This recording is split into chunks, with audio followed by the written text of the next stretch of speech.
நமக்காக அம்பட்டு பெண்ணும் பிள்ளை குட்டியோட வெயில்ல காத்து கிடக்குறாங்களே. அனைவருக்கும் வணக்கம். இப்பொழுது நாம் அடுத்த ஒரு தலைப்பாக பார்க்க போகிறது கேசரி யோகம். கேசரி முத்திரைங்கிறது வேறு, கேசரி யோகம்ன்றது வேறு, சரிங்களா? இப்போ அதனை பற்றி சில கருத்துக்கள் நம்ம பார்க்க போகிறோம். திருமூலர் திருவடிகள் சரணம், முருகப்பெருமான் திருவடிகள் சரணம், வள்ளல் பெருமான் திருவடிகள் சரணம்.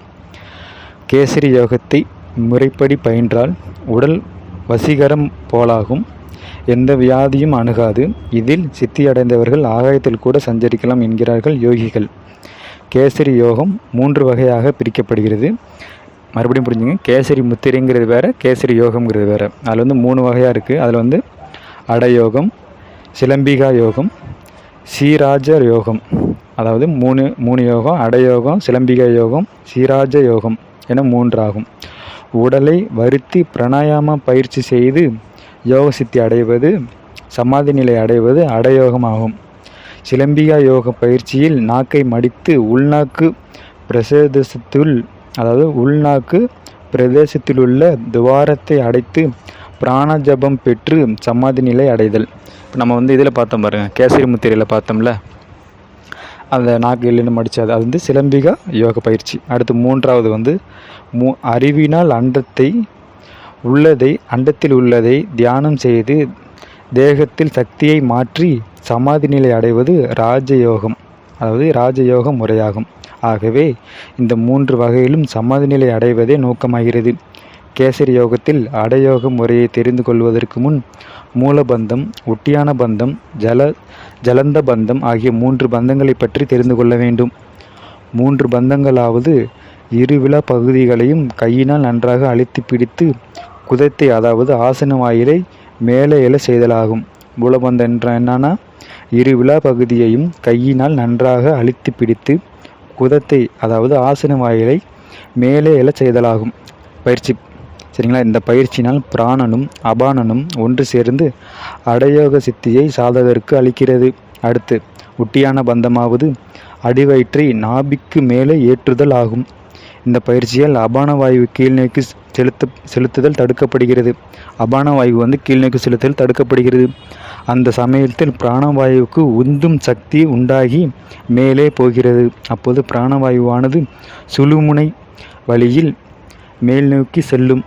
இனி ஜலந்த பந்தம் என்பது என்னவென்றால் கழுத்தை மார்பில் வைப்பதாகும். இப்பயிற்சியினால் காற்று கீழ் நோக்கி செல்லாதவாறு கண்டம் தடுக்கிறது. இது அமிர்தத்தை பெருக்க செய்கிறது. கழுத்தை அழுத்தி சுருக்கி செய்யும் ஜலந்திர பந்தத்தினும் ஆசன வாயிலை மேலே தூக்கி உந்துவதான மூலபந்தத்தினாலும் அடிவயிற்றை மேலே ஏற்றச் செய்து ஒட்டியான பந்தத்தினாலும் பிராணசக்தி விரைந்து சுழுமுனை நாடியில் பாயும் என்று யோகபநிஷத்து என்ற யோக நூலில் கூறுகிறது.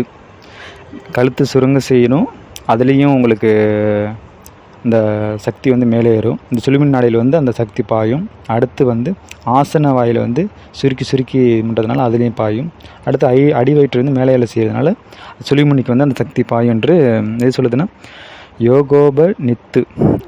யோகோபநிஷத்து என்ற யோக நூல் கூறுகிறது. இந்த யோகங்கள் செய்யும் முறை இனி பார்ப்போம்.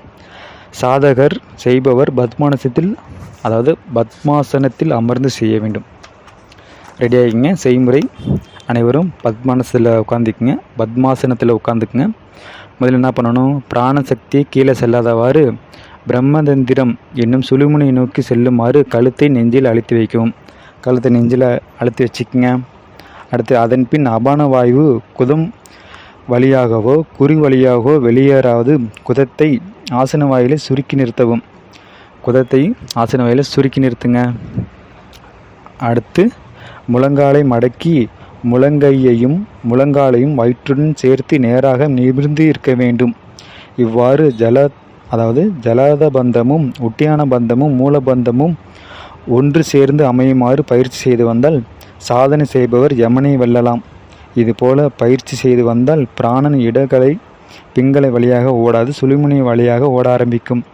இந்த யோக பயிற்சி அதிகாலை பிரம்ம முகூர்த்தத்தில் விடுவதற்கு 2 மணி நேரம் முன்பாக செய்ய வேண்டும். இதனால் பிராண ஜெயம் பெற்று இந்த யோக சக்தியை அடையலாம். இவ்வாறு சுழுமுனை தியானத்தில் அதிகாலை தொடங்கி செய்து வருவோருக்கு அமுதம் பொங்கி வருவதோடு நாதம் உண்டாகிய சிரசில் மேல் சந்திர மண்டலம் வந்து நின்று அருள் சுரக்கும். இந்த கேசரி யோக பயிற்சியில் இன்னொரு விதமான பயிற்சியும் அளிக்கிறது.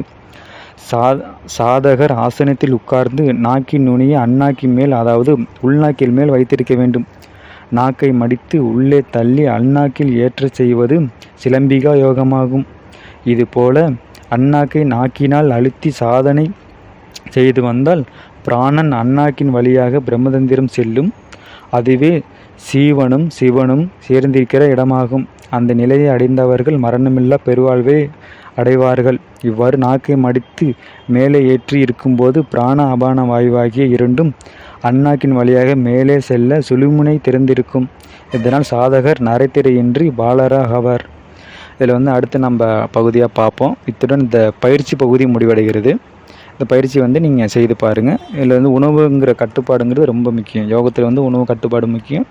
பொறுமையாக தான் செய்யணும், அவசரப்பட்டு செய்யக்கூடாது. ஒவ்வொரு நாளுக்கும் நீங்கள் கொஞ்சம் கொஞ்சமாக டயத்தை ஏற்றிக்கணும். சரிங்களா? அடுத்து இந்த நம்ம திருமுறையில் என்ன சொல்லியிருக்குன்னு நம்ம அடுத்த ஒரு பகுதியாக பார்ப்போம். இத்துடன் இந்த பகுதி முடிவடைகிறது. மீண்டும் ஒரு பகுதியில் சந்திப்போம். நன்றி, வணக்கம். ஏதேனும் குறைகள் இருந்தாலும் நீங்கள் கமெண்ட் பாக்ஸில் தெரிவிக்கலாம். நிறைகள் இருந்தாலும் கமெண்ட் பாக்ஸில் தெரிவிக்கலாம். சரிங்களா? இப்போ நேரடி பயிற்சி வகுப்பு எப்படி ஆரம்பிக்கலாம், யார் யார் வரீங்க அப்படின்னு நீங்கள் கமெண்ட் பாக்ஸில் தெரிவிக்கலாம். சரிங்களா? இத்துடன் இந்த பகுதி முடிவடைகிறது. மீண்டும் அடுத்த ஒரு பகுதியில் சந்திப்போம். நன்றி, வணக்கம். எந்த ஒரு தலைப்பும் நீங்கள் கமெண்ட் பாக்ஸில் தெரிவிக்கலாம். அதற்கான விளக்கமும் உங்களுக்கு கொடுக்கப்படும். நன்றி, வணக்கம்.